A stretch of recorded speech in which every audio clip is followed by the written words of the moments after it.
So, good morning, good night, good evening, depending on where you are in the world, and welcome to a brand new episode of Is It That Bad? Where we take a look at an album that maybe got mixed reviews when it came out.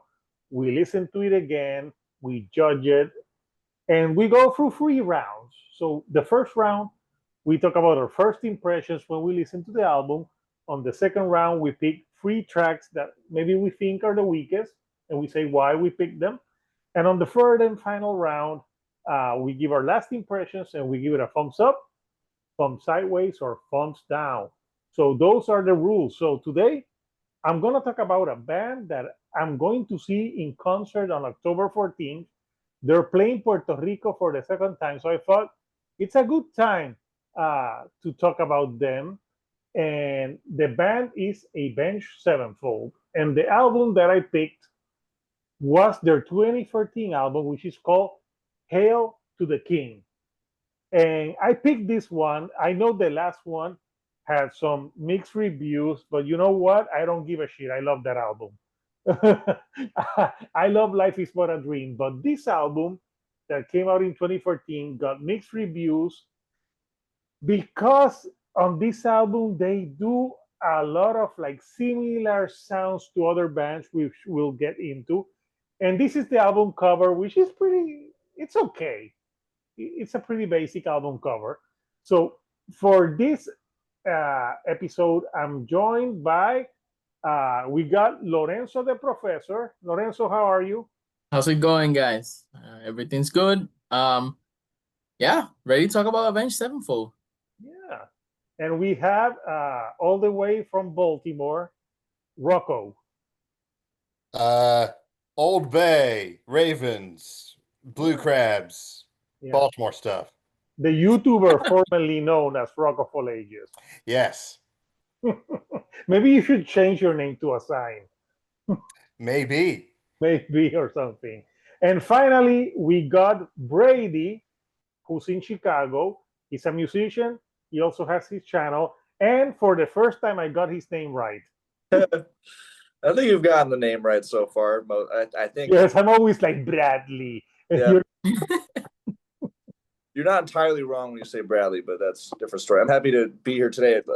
I think this is the first album I'm talking about here that I was already like familiar with. Like I didn't have to listen back on this one that much, so that was cool. yes, and it's not drug veil. That's a plus two. That's a bonus.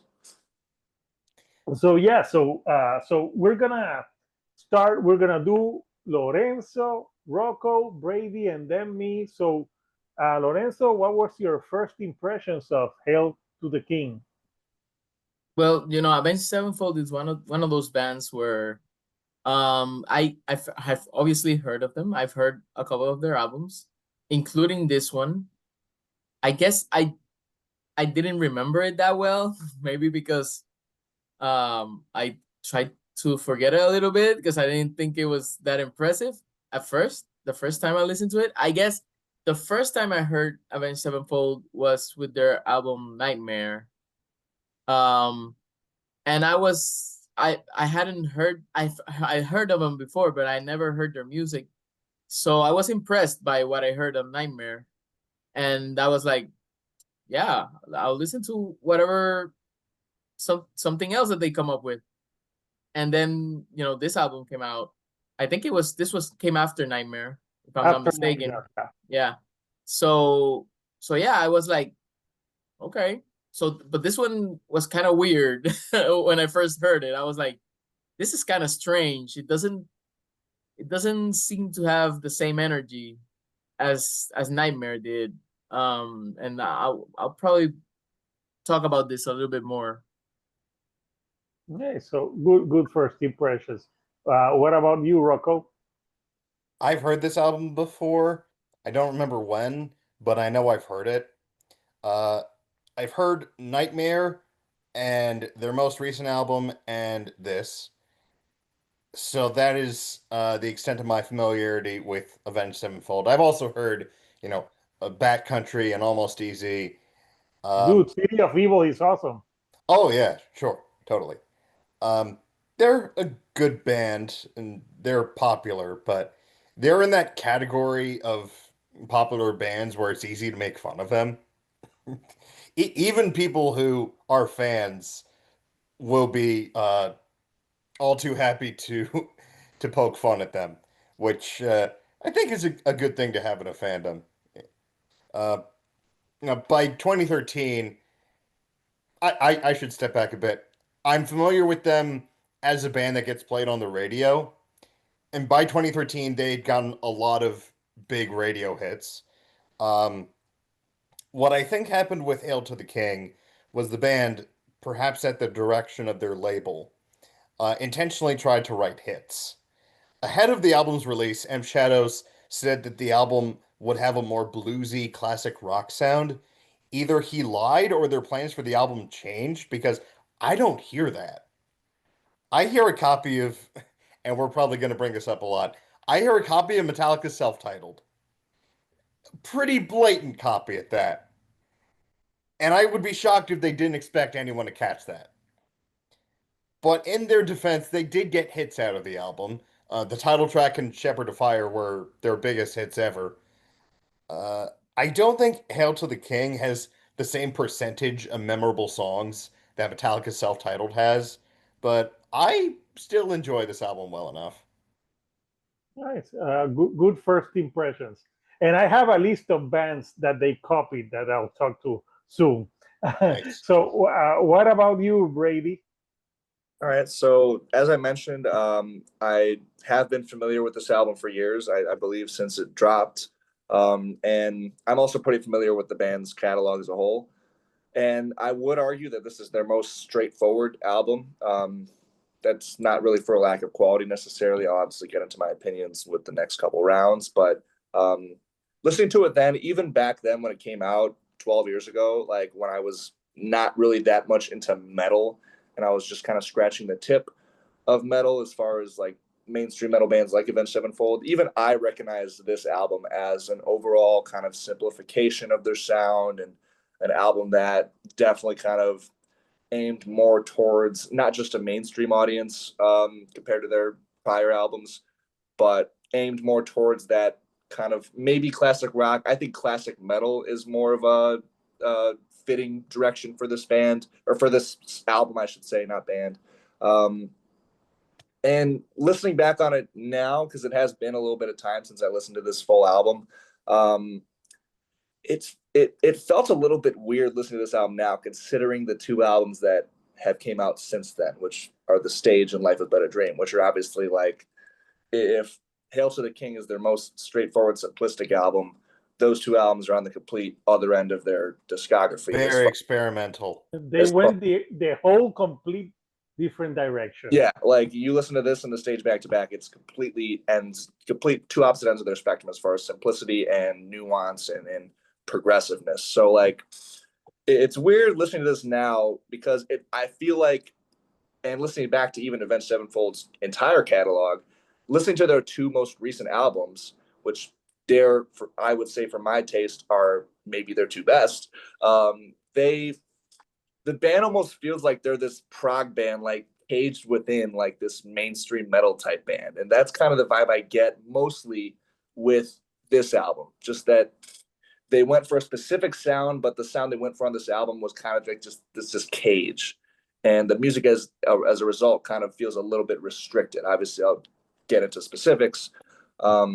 Yeah, those are just the feelings I felt listening back on the sound for the first time in several years. Nice. Good first impression. So I actually bought this album when it came out. I started listening to Avenged Sevenfold back in 2004. I actually, before City of Evil, an ex-girlfriend like burned the Waking the Fallen, the one that they had, and I enjoyed them. But at first, come on, they were a Hot Topic band. And they were a band that chicks liked. So I'm like, yeah, Avenged Sevenfold. But, you can say anything about them that they're popular, but they got some great musicians in that band. Oh, yeah. Sinister Gates is a monster on the guitar. Very Sinister talented. Gates, obviously, before the Rev was a great Rock and Peace. drummer. That's something else. This album had a different drummer, Abby J something, that was only with them for this album. because after that they got Wackerman, who's playing with them. Portnoy. So who was with Bad Religion, if I'm not mistaken.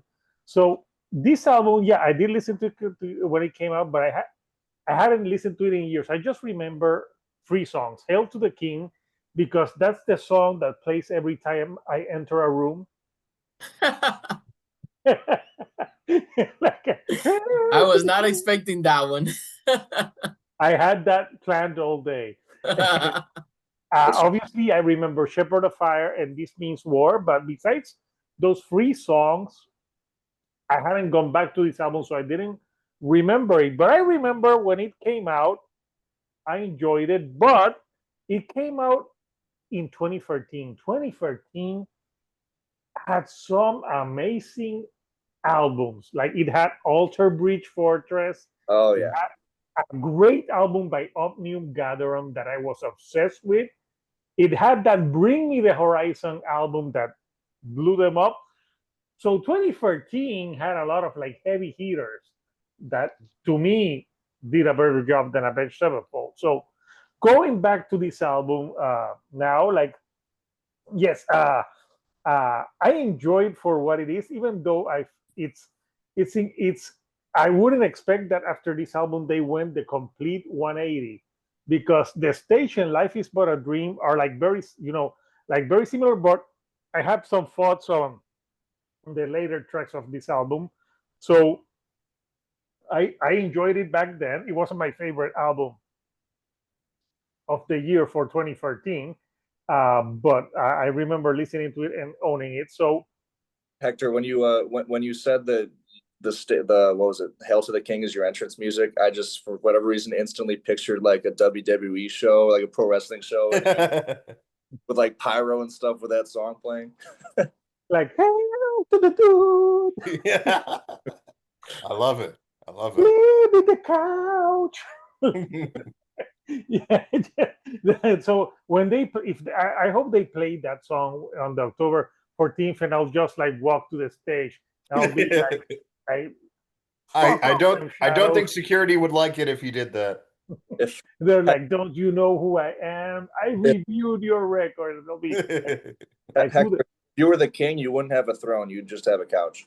the couch, a Yeah. couch to sit on.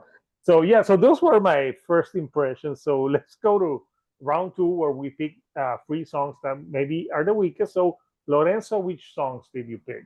Before I pick my songs, I was just reminiscing about what the hell I was listening to in 2013. I was like, what was I listening to? So I looked up the list Oh, of Alice in Chains, The Alice in Devil Put Chains. Yeah, Oh Dinosaurs in. yeah. I yes, remember getting that album at Best Buy. but I think the album I listened to the most, I think I don't know how many times I heard this album during this year. It was Steven Wilson's "The Raven That Refused to Sing" and Other Stories. Oh yes. That album blew my mind. So I Also, was like, I think I heard that album like most of the year. that's an amazing album. I And think also, it was my number one album for that year. yeah, I So yeah, remember mine was Alter Bridge, Fortress, but I think The Raven was top five. Mine was also Alter Bridge Fortress. That's like one of my favorite albums ever. It was that That's one. their best album. I it's hard for me. It's always tied with with another album, but it was that one and the Killswitch Engage album that year. Those are my top two that year. That Killswitch Engage, the one where Jesse returns. So when I think of 2013, I have fond memories of the music from 2013 because there was a lot of great fucking albums. Oh, yeah. I was not listening to metal in 2013. My favorite album from that year was Lord. oh Oh, yeah. oh, yeah. I always call her Lordy. No, she's not That's the band another from band. Finland. That's something else entirely. Nice. That So collaboration needs to happen, though. I would love to see them collaborate. yeah. Anyways, Yes. for the songs I picked, let's see. I think for me, I don't know if anybody else got this impression, but for me, there was a clear difference between the first and the second halves of this album. Mhm. I think the first half was so cover bandish, derivative. It was obvious they were paying homages here. And for me, some of these songs not very well. But I think the second half of this album is a lot stronger. So those songs I picked, I think I did not like Doing Time. I think it was a song that felt. I know Hector has a list of the bands he heard, but here I heard two bands. I heard Guns N' Roses in Doing Time, and I heard in in M Shadow's voice, I heard Danzig. I don't know if his inflection at some of the points here. It just I didn't I like Danzig and I like Guns N' Roses, but it just didn't fit here for me. I did not like I mean, This Means War is obviously a Metallica ripoff, Metallica Light. It's if Metallica after they cut their hair and sold out, as they say, they sold out again. It's like the sold out Metallica selling out once again. That's how. It's a third load album, Freeload. Yes, exactly.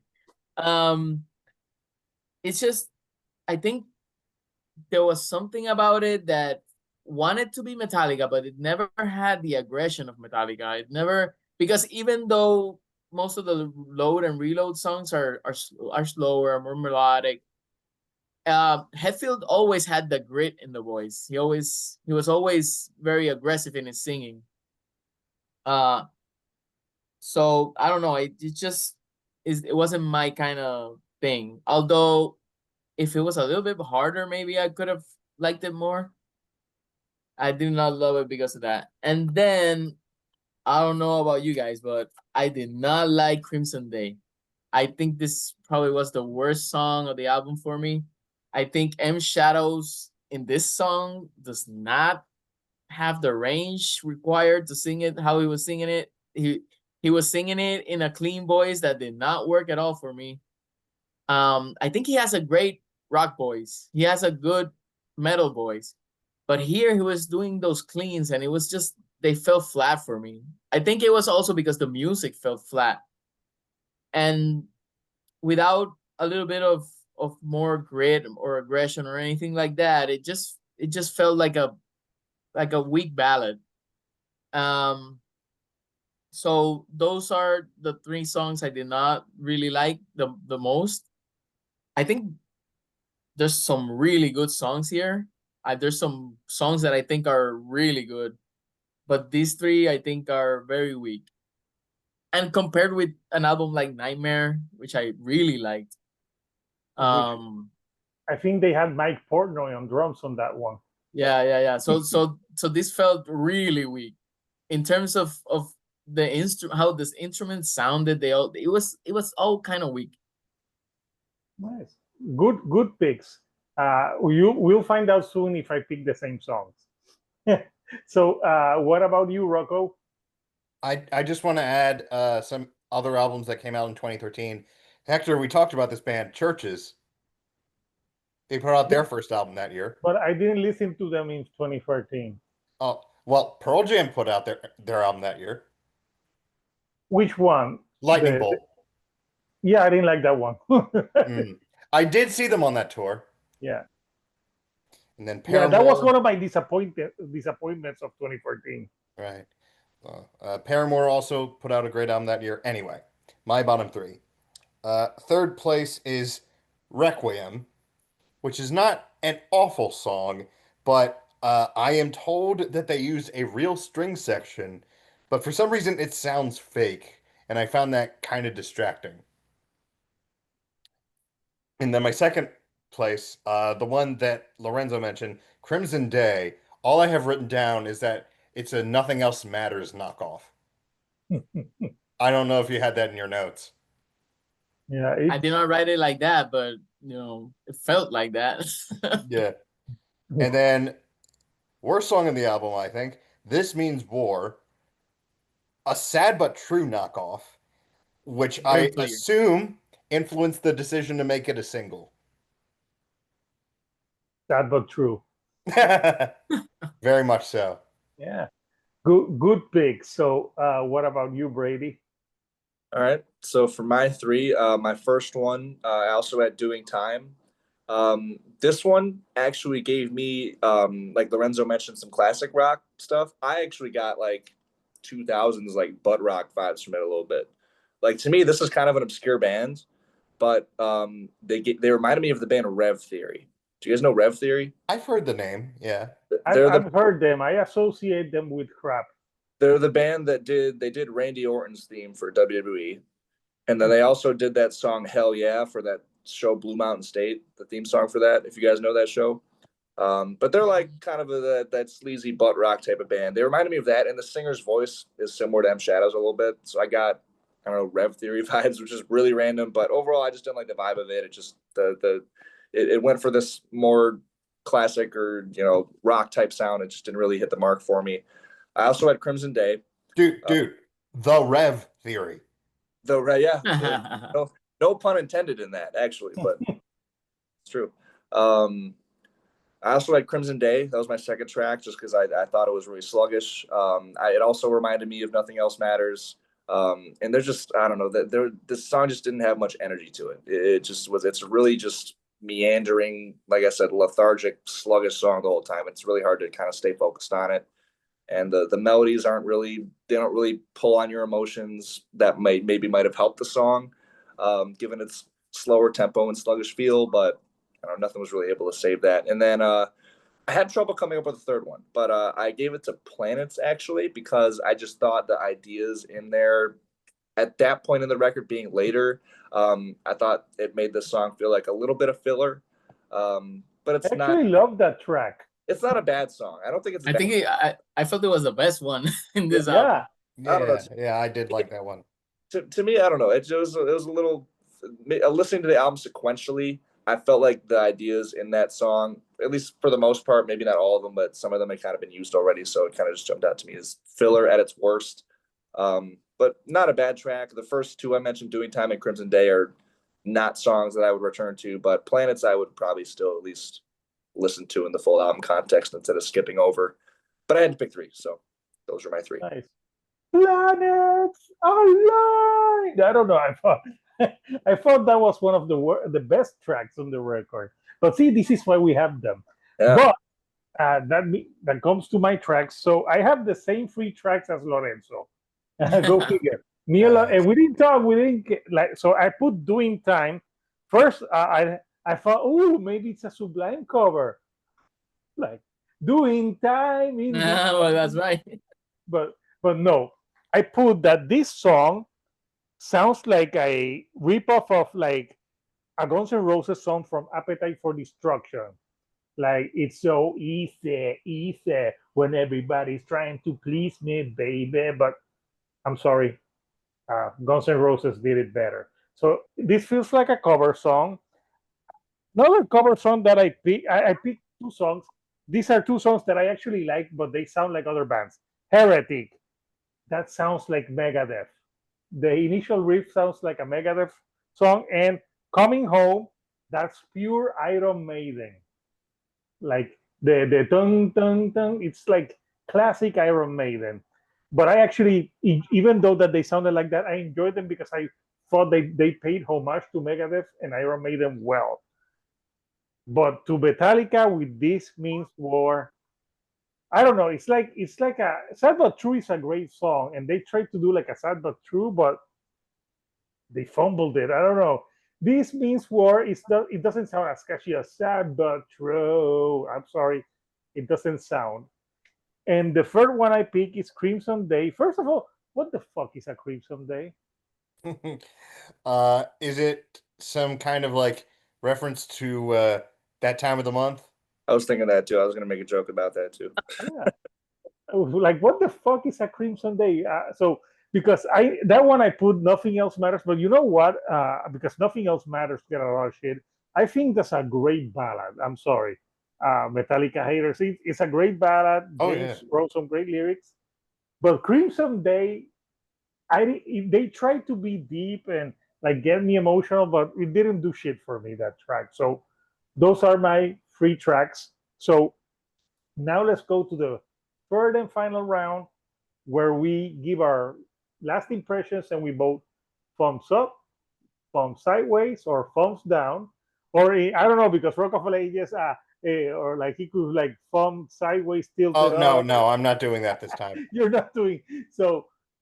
So first, Lorenzo, your final thoughts and vote. So I didn't want the album Nightmare to color a lot of what I thought about this album, because I really liked Nightmare and I really liked that it was very different from what I was used to. I think it felt original to me. I don't know if a lot of bands were doing that during that time, because I was probably listening to something else. I think during that time I was doing more of the prog rock scene. So I was, like I said, I did not enjoy the first half that much, but I think after, like, the last four songs are very strong. I like them a lot. I think if they were still doing, their, the homages, I think they at least felt energetic. Because the first half for me, it felt like Grady said of Crimson Day. They felt sluggish. They felt weak. The instruments sounded weak. Everything sounded like, for me, it was all like hearing an M shadow of themselves. So I think, for example, I'm not saying that when I criticize Crimson Day, I'm not saying that M Shadows and the band can't do a ballad, because they do a great ballad in the end with Acid Rain, a more ballady song. That's a good song. that it he's working with his instrument here much better instead of trying to do something else. These last four songs sound more similar to what Avenged Sevenfold kind of is, closer to what they are, than the rest of the first half of this album, where they're obviously trying new stuff, but old stuff at the same time. They're trying something new by doing something old, by paying homage. Um, and I think, for example, a song like Planets I liked a lot because it does not sound like anything from Iron Maiden or even Megadeth, maybe a little Ingve in terms of the classical music style, because this is basically a classical music song with heavy metal put on top of it. So I I have I it's not as good as some of the other albums I've heard from Avenged Sevenfold, but I don't think it's horrible. I don't think it's bad. I think it's an album that if it was on, I would listen to it. I wouldn't love it. I'm not gonna skip a song, maybe, probably, but I'm not gonna. There's some songs I'm like, this is not that great. So I guess I'm just gonna say that I'll give it a thumbs up because it's not really bad. We've listened to a lot of crap here, and and for me, if I can find a song in an album, one of the criteria I have for saving an album is I must have at least one song where I'm like, this is amazing. And I think there are probably like 3 tracks here that I would say are really good, are very strong for me. So I'm gonna save this album because I think it's not that bad. It's good. Thumbs up. You didn't get blood coming out of your ear. No, there was no blood. There was no pain. It was not a Crimson Day. No, it was not. Definitely not a Crimson Day. Although that song kind of sucks. Yeah. So we have our first vote, our first thumbs up. So Rocco, your last thoughts and your vote. Well, the album is derivative and has a few duds. The performances are still good, and I will always stand behind Shepherd of Fire. I think that song's a banger. I will say, I do recommend Nightmare over this, but despite that, I'm giving it a thumbs up. Nice. So we have 2 thumbs up. So what about you, Brady? Okay, so yeah, like I mentioned in the last round, like it was genuinely kind of difficult for me to pick 3 tracks. Like I don't like doing time, I don't like Crimson Day, but aside from that, um, I would say I enjoy every other song on here. I do kind of see this as Avenged Sevenfold's Black Album, stylistically and just how the cover looks. I've kind of always considered it that, even back when I first listened to it. Um, and I don't think it's a bad album. I maybe would make the case that it's Avenged Sevenfold's weakest album, but they have a pretty strong catalog, so that doesn't automatically make it bad. The hit songs off of this album, which to me would be title track "This Means War" and "Shepherd of Fire," at their worst are a bit derivative, like it's already been said, but they're catchy songs. This album was obviously super successful, and they're catchy songs. So those tracks honestly get some points for me, even if they are derivative at times. But there's some actually killer stuff on here. Like Requiem, I think is awesome. That's probably my favorite track on here. It's got this really infectious 3/4 groove and the time signature that I think is really cool. And this super powerful chorus that I like. And then the closer Acid Rain is absolutely haunting. Those are probably my top 2 tracks on here. As far as drawbacks, the drums, they suffer from something I like to call caveman drumming, which is just very simplistic drum grooves most of the time. I'm not sure if it's necessarily RNLJ's fault, because I think that drumming style does maybe fit the overall musical style of this record a bit more than some more technical stuff would. You know what happened? They're like, we got to copy Metallica, so you got to be our Lars Ulrich. Well, I wouldn't insult him that much, but Poor the Lars. for I do think the drums could have been a little bit more creative at times, even sticking in that stylistic box that I mentioned earlier that this album shoots for. And the riffing is okay. I do think overall the riffing's solid for, again, what the sound is of this record, for them going for a straight up kind of classic mid-tempo metal feel. I think the riffing does get the job done. The riffs are catchy. You remember them. They get stuck in your head.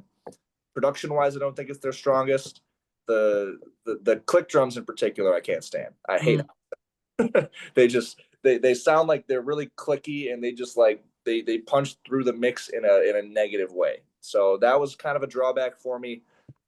But overall, for the most part, I enjoy this record. There were 2 songs I don't like. Besides that, it's either songs I like or songs that I will still listen to in the full album context. So especially in Is It That Bad context, I will give it a thumbs up. Nice. So we have 3 thumbs up. So now I'm my final thoughts. So yes, this is probably not their best album, but you know what? Avenged Sevenfold, for all the shit that they taken, they have a very strong catalog. They're very talented. I'm a fan of them. But you know what? The last 2 tracks on this record, with Planets and Acid Rain, sort of give you a hint of where they were going musically on the stage. I don't know. When I was listening to them, I'm like, they had like little hints of where they were going next. Very subtle hints, but hints nonetheless. So what I like about them is that maybe the record label was pushing them, put out your most excessive commercial record, and then they say, you know what, record label, fuck off. Now we're gonna do the complete opposite of this. And I gotta say, like a lot of people got mad when the stage came out because it was more prog, and I thought it was the band giving their more, like the band doing what they always were meant to do, because they're great musicians. So uh, and Life Is But a Dream also got a lot of negative flack, and I thought that album was so experimental. There was like some Frank Zappa things to that album, so I love it. So I can't wait to listen to those songs live on October 14th, because it's the Life Is But a Dream tour. But this album, even though, yeah, there's it feels like some covers or sometimes, but they're great musicians, and they're still, Hail to the King is still a banger. I don't care Like that's a banging song. So besides the other tracks, there's nothing in this album that I truly hate. So thumbs up for me too. So Avenged Sevenfold, Hail to the King is not that bad. So yeah, we everyone voted thumbs up, so it's unanimous. It's not that bad. It's not their best record, but also compared to some of the shit that we listen to here, this is pure gold. So Compared to one of the albums we're gonna do next. I hate you, Rocco. Which one? Oh man. We're doing. So Couchers, the next Is It That Bad is for Theory of a Dead Man, their 2017 album, which I forgot the name. Wake up call. What? Wake up call. Wake Up Call. Fuck you, man. That's listened, how I know I made a good pick. I listened to half of that album, and I'm like, oh my god, I still have to listen to the other half. I gotta tell you guys, the first time he put it on, he stopped after 2 songs. Who stopped after 2 songs? I thought you did. Oh yeah, I stopped and I started listening to something good.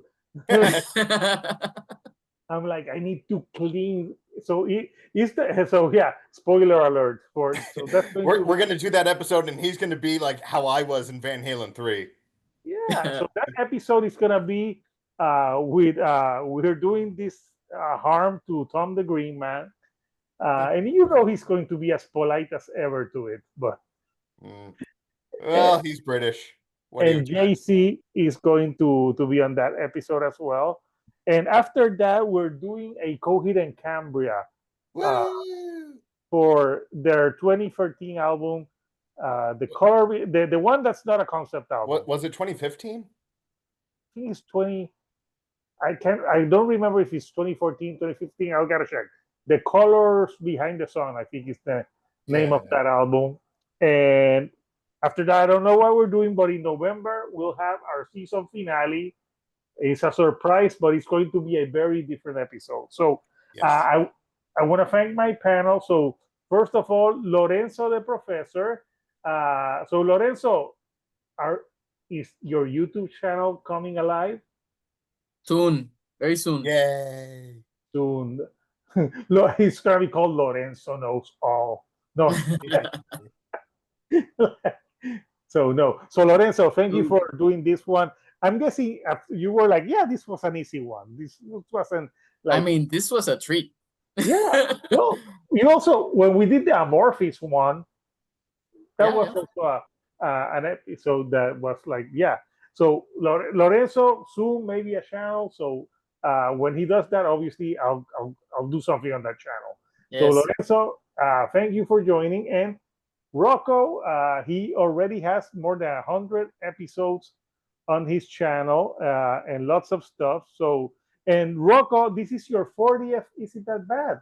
Yes, it is. A momentous occasion. I completely forgot. Thank you for reminding me. Yeah. So sometimes Rocco, he writes to me, I need to be on Is It That Bad? I'm like, I never had someone beg me to listen to so much shit.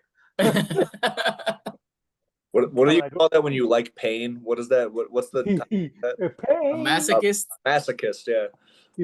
Now, like, I mean, sometimes we listen to decent albums. So, I'm singing 3 Days Grace, but I rather listen to shit that nothing at all.